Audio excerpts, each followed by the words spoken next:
When I see the garbage people and the recycling people come, I wonder where it goes.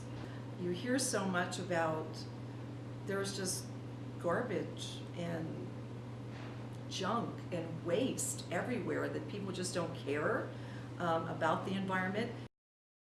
I would tell you, recycling has really come a long way in the last decade. I remember growing up in Avella, we didn't have recycling, and even parts of Pennsylvania still don't have it now. But I believe it's about 75% of the state has access to recycling programs now, showing people, okay, once they pick it up, what happens to it? Because I know it's a separate truck. Like when they pick up my recycling in the morning, because they'll come in the morning to do recycling, and then they'll come in the afternoon on a different truck to pick up the regular trash. And you just wonder, okay, well, where did that truck go? And it's the same crew, so what happened? There's a lot of buzz in big business to being an eco-friendly producer and consumer, but are those efforts truly helping the earth? I'm Nicole Russell from the Alpha Mu Theta Chapter of Phi Theta Kappa, and I'm here today asking you to join me in understanding what we can do both as individuals and members of humanity. Does recycling truly help the environment? What happens to your trash when you dispose of it? Can the process be more effective and efficient? How are global trends transforming our world? Let's start from the beginning. In 1960, roughly 27 million tons of packaging waste was produced. Only about 10% of it was being recycled. People were recycling less than 2% of glass and only 19% of paper products. It wasn't until the 1980s that plastic started to be recycled. The first federal law passed to regulate waste management was the Solid Waste Disposal Act in 1965. In 1967, the Resource Conservation and Recovery Act amended and superseded the Solid Waste Disposal Act. In Pennsylvania, the first law regarding recycling and environmental issues was the Solid Waste Management Act, passed in 1980. This aimed to create a specific waste management program for Pennsylvanians. These laws affected the way waste is handled, not only on a consumer level, but on a manufacturing level as well. At an age where technology and travel was growing rapidly, new ideas were tested. You know, again, the younger generation, you may not have ever read this, but when we first went into space travel, you know, it was like, okay, we'll just shoot the garbage into space, or we'll have garbage dumps on the moon. And people actually talked about that, and you read about that, until you finally realized that's probably the dumbest thing I've ever heard. Recycling revolutionized the retail industry for both the producer and the consumer. With new recycling opportunities available, we need to visit how these products are made and how the process can change. The three materials we'll focus on are paper, glass, and plastics. These are some of the most common materials used for packaging and product management. Paper is manufactured from raw materials produced by trees and processed in mills. Production uses roughly 35% of harvested trees and enough energy that many mills build their own power plants. Paper companies are also the largest contributor of air pollutants and account for 40% of total water waste in the United States. Glass production uses mainly energy from fuel, oil, and natural gases. This leads to emissions similar to paper production but uses much less water. Glass is made by heating sand in hot furnaces, then letting it cool enough to be shaped. Plastics are created from chemical compounds called polymers. Polymers are either thermoplastics, which can be molded multiple times, or thermosets, which can only be molded once and are harder to recycle. Since 1950, about 8,300 million tons of plastic has been created, with only about 9% of it being recycled. Each material has its own functional and financial place in the market, so when it comes to consumer demand and use, issues may arise. The retail process can change depending on market trends at the time and advancements in technology. There are many steps to the retail process that aid in getting products to the consumer's home. Step 1 is packaging and design. Here, a team designs the product to be the most appealing to consumers, whether it be for function or convenience. Yes, but it seems to me that a lot of the containers that we use nowadays are for convenience, not for, you know, again, I'm old enough, I remember as a little girl, your milk came in glass bottles. It's really interesting. I mean, I use so much cardboard. The amount of packaging on products these days is outrageous, and it goes a little bit to the extreme. for a box of like Oreo cookies. I mean, you've got the box that comes inside of a box that's wrapped in plastic that also contains the cookies itself, which is also wrapped in plastic, all of which are recyclable. And we love convenience. Americans love convenience. Green activism has gained momentum in recent years through lifestyle changes like being more conservative with packaging materials and experimenting with alternative materials. Green culture is a rapidly growing part of our society's sense of product development. After developing a product, the next step is transportation. Here, the packaging is sent to either the consumer or the location where it will be purchased. There are many ways that materials are shipped. These depend on how the consumer ordered the product. Next, the product goes to the shelves where it will be purchased. Finally, the product is taken to its final location for use, then disposal. There are two main ideas that can change in regard to environmental issues, the most important of these being government policies. During the 1980s, there was a significant increase in recycling packaging materials. As you can see, there was a jump in the amount of recycling in the 1980s. The amount of materials recycled has grown every decade since. Several events may have started this increase. In the spring of 1970, Senator Gaylord Nelson created Earth Day to raise awareness on environmental issues. As a result, the Environmental Protection Agency, also known as the EPA, was founded in 1970 under Title 40, Section 1.1 of the Code of Federal Regulations, the purpose of which is the protection of the environment. In the early 80s, where I grew up, there was no recycling at all. When I grew up in a small town in Carnegie, outside of Pittsburgh, we could actually burn our garbage. Most people had a brick little fireplace type thing in their backyard, and we burned. When I got out of law school in 1985, I got married and I lived in Scott Township, and there was no recycling. We just put all our garbage out. About 2 years later, we get the notification, we're going to start recycling. So, which I thought was a very good idea. So I tried very hard to abide by the regulations, but the first time I didn't quite follow exactly the directions, and I actually got a citation from Scott Township for putting non-recyclable materials in the recycling bin. During the Reagan era, there was a lot of conflict between the federal government and environmental activists. An increase in grassroots level activism aided in the protest of the Reagan administration, which aimed to decrease environmental regulations.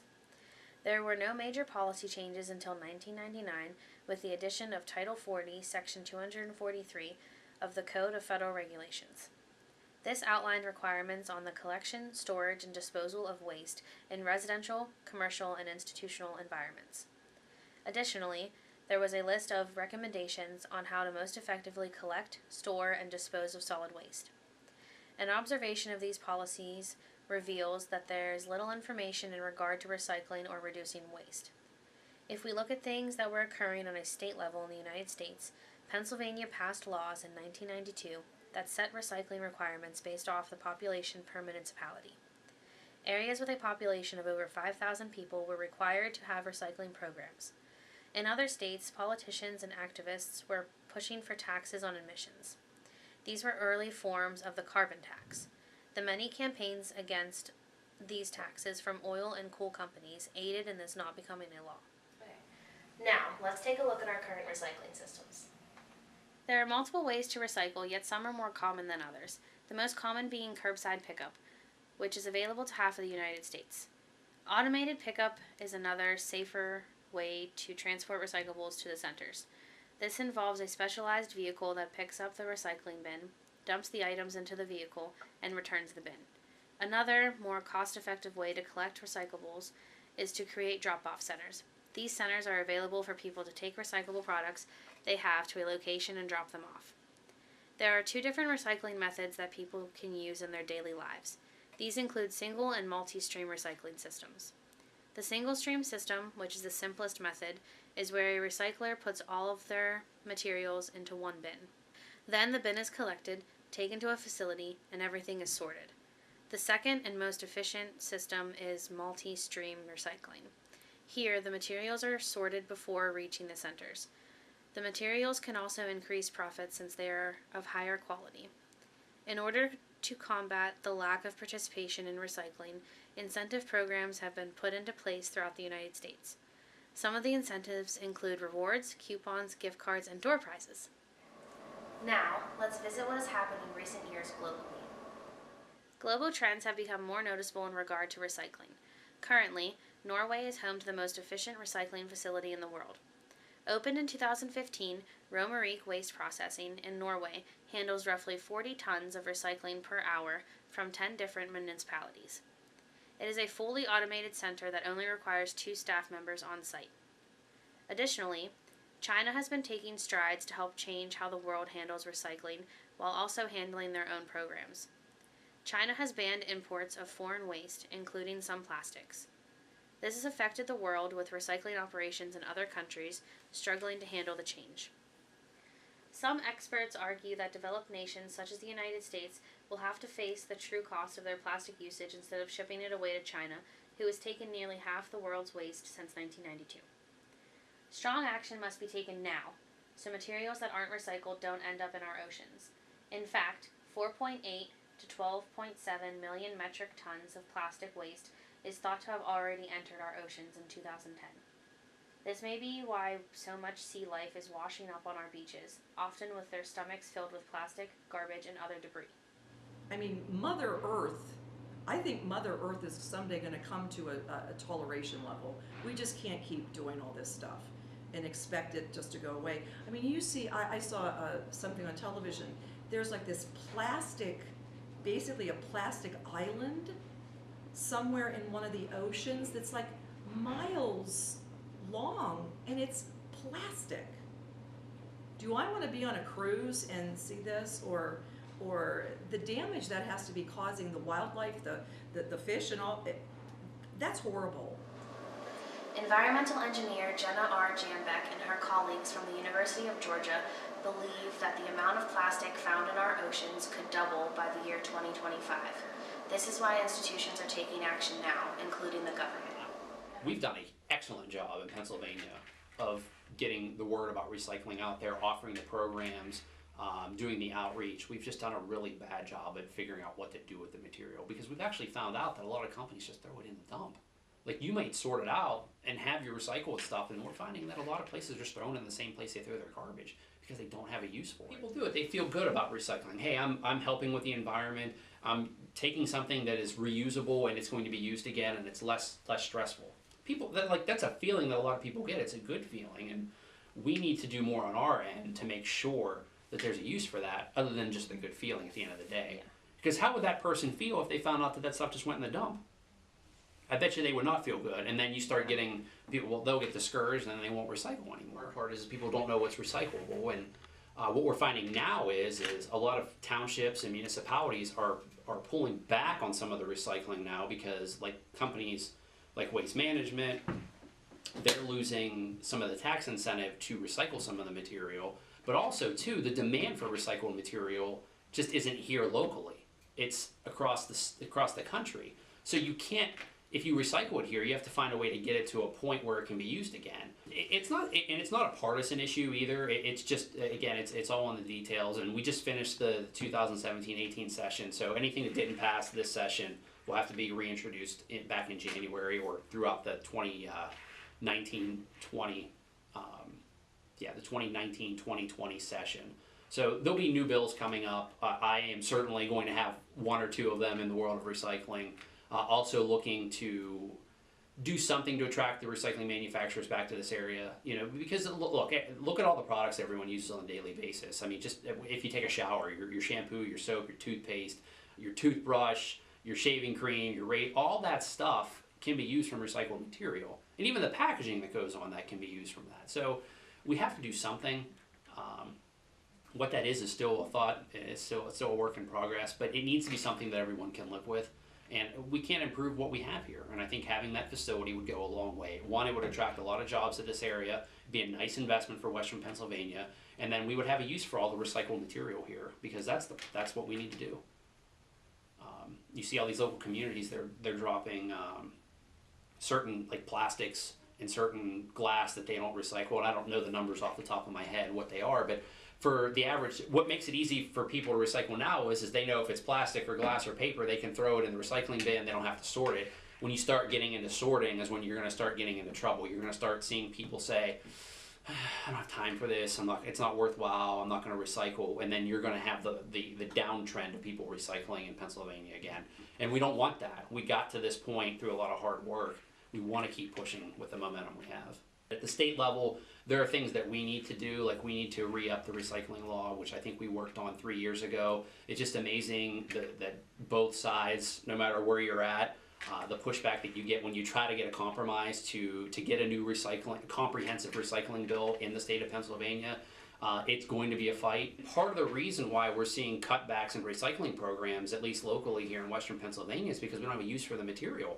So what we need to do, and this is part of my responsibility along with my colleagues in local government and business development, is to come up with another recycling manufacturer that could use this material. Because without a demand for the material, we're just catching stuff and not doing anything with it. It just sits there. So we have to have a concerted effort to reuse this material. It's great that everyone's recycling. That's a solid first step, because now you actually have the beginnings and the ability to do something with it. But now you have to be able to use it. If you don't use it, then it's no different than putting all your garbage in a dump.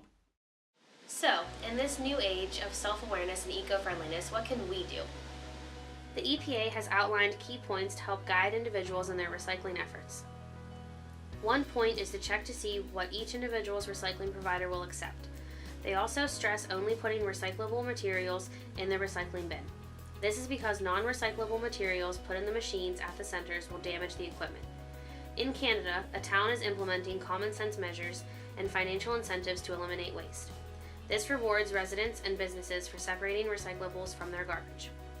Similarly, we are starting to implement some incentive programs here in the United States. Throughout recent years, humanity has made many strides toward helping our environment. Even though we have made many changes, there is still a long way to go before we have made any long-lasting corrections. Based on the testimonials given by professionals, there are many different ideas of how to move forward from here.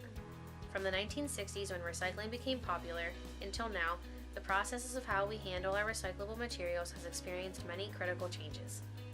This is partially thanks to the retail packaging process not experiencing a drastic change. What has changed, however, is our views of pollution and how we are affecting our oceans and animal life. Recently, we have become interested in what we can do to diminish the problem instead of pretending that it does not exist. The need to save our planet has even entered the political spectrum in the form of laws and regulations.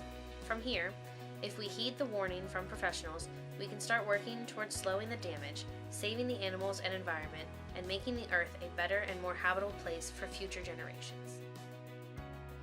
I think just showing people how easy it is to do it and how effortless it is. I mean, honestly, that's what makes it. That's why so many people already do it, is because they can say, "Oh, it's plastic, glass, paper. Just throw it in the bin, and you're good to go." I think what helps too is at least in my township, they provide the recycling bin for you. So then that's another barrier of entry. You don't have to go out and buy something separate. You don't have to go out and buy another garbage can or another recycling bin because you already have one. And I'm finding that most municipalities are doing that. Change doesn't seem to happen in this country until there's an emergency. Then we're usually very good at it. But until that happens, we love to push things into future generations.